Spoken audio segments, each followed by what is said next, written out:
Far to the east, over the sea, lay a land full of mountains and valleys. In these mountains lay caves where the giants lived, and the humans lived in the valleys. There was a great peace between the humans and the giants, and for years this persisted, until one giant, Haggard the Horrible, Haggard the Murderer. He hated humans. He hated the sight of them, the smell of them. As such, he saw them nothing but food to be eaten.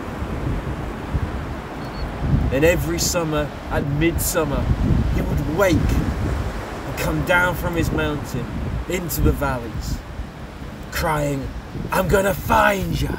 I'm gonna grab you. I'm gonna eat you." Tearing them asunder, scoffing his face. The humans and the giants, they did not want the peace to be broken. They lived peaceful lives. So they banded together and they managed to drive Haggard away from the shore, deep into the sea, never to return. Haggard did not care. He turned and strode into the sea, walking as giants do, with the water coming up to heel.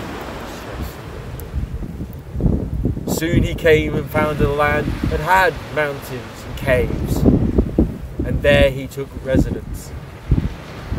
For he found in the valleys, like his home, humans, men. And so he set about, going from valley to valley. "I'm going to find you. I'm going to grab you." And every midsummer. This went on for years.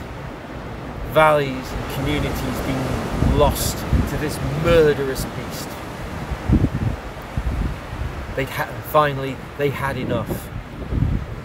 And during winter, they came together in a great gathering. All men, all villagers, coming together, and came up with a plan. They would find the cave that the giant slept in, and they would wall it up. They would block the light. And then, not knowing if this would kill, they would dig a deep, deep pit. So they did. They found the cave. They moved huge rocks to cover the mountain cave face, blocking out all light. And then, at the foot of this mountain, they began to dig. The entire countryside came and helped dig this deep, deep pit. A mile deep, 3 miles wide. So deep that the giant could not climb his way out. He could not try and pull himself out. And so they lay there for months, for a year. They dug. Then, cutting down the trees from the hills and the mountains arranged, they sharpened them with spikes, razor, pointed sharp, strong enough and sharp enough to penetrate even a giant's skin.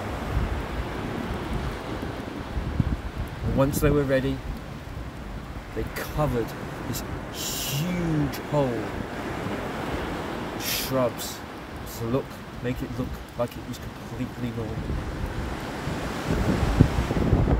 And then the brave souls went up and pulled the rocks from the cave face. And at midsummer, the sun was at its zenith, at its peak. The giant woke, more hungry than eating. ever been before. He clawed his way out. He stretched.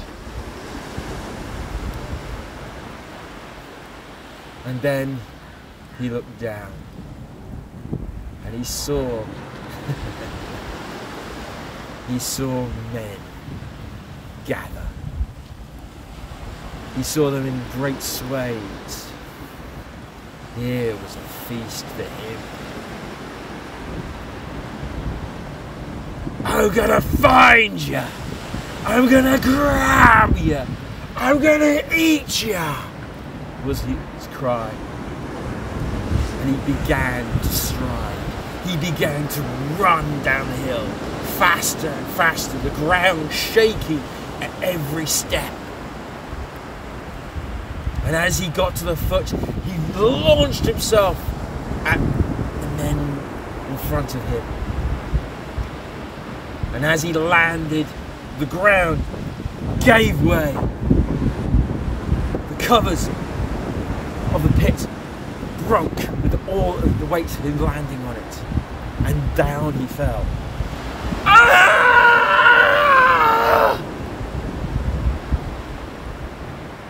As he cried, landing, being pierced by thousands of razor-sharp spikes driven into the bottom of the pit.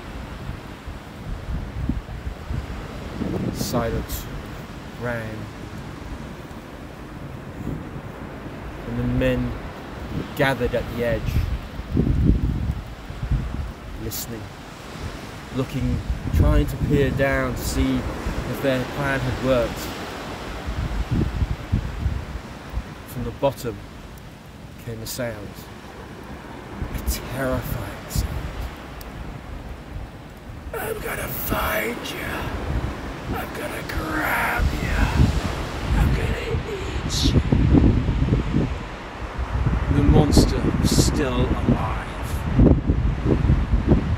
The men cleared the hills, cutting down more trees, more shrubs, threw it into the pit, throwing pitch and oil, and then grabbing flaming torches, throwing it down into the pit.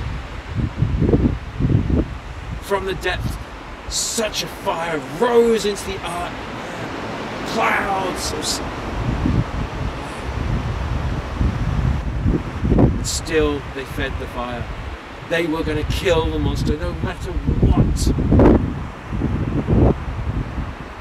On it burned for weeks, until finally they let the fire die down. Up in the mountains they broke the levees which had been dammed, and down came the water, cascading down into this pit. And from the depths arose this dark black cloud, embers flittering everywhere.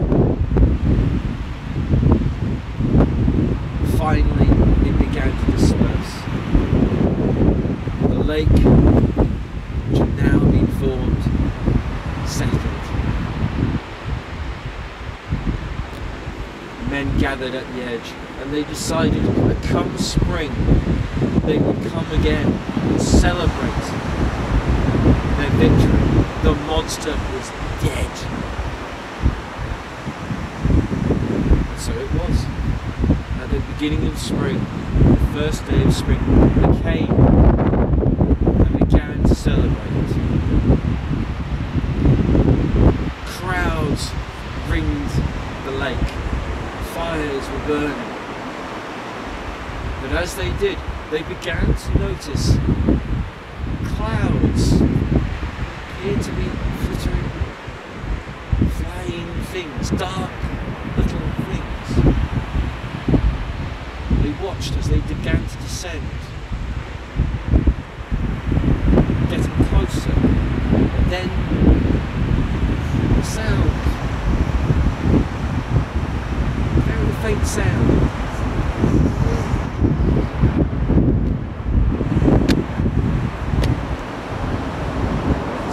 Embers kept landing on them, biting them,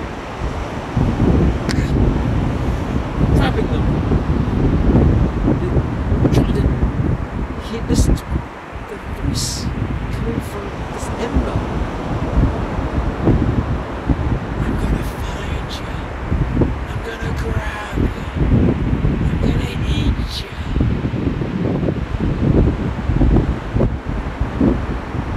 That is how the midgets came to Scotland.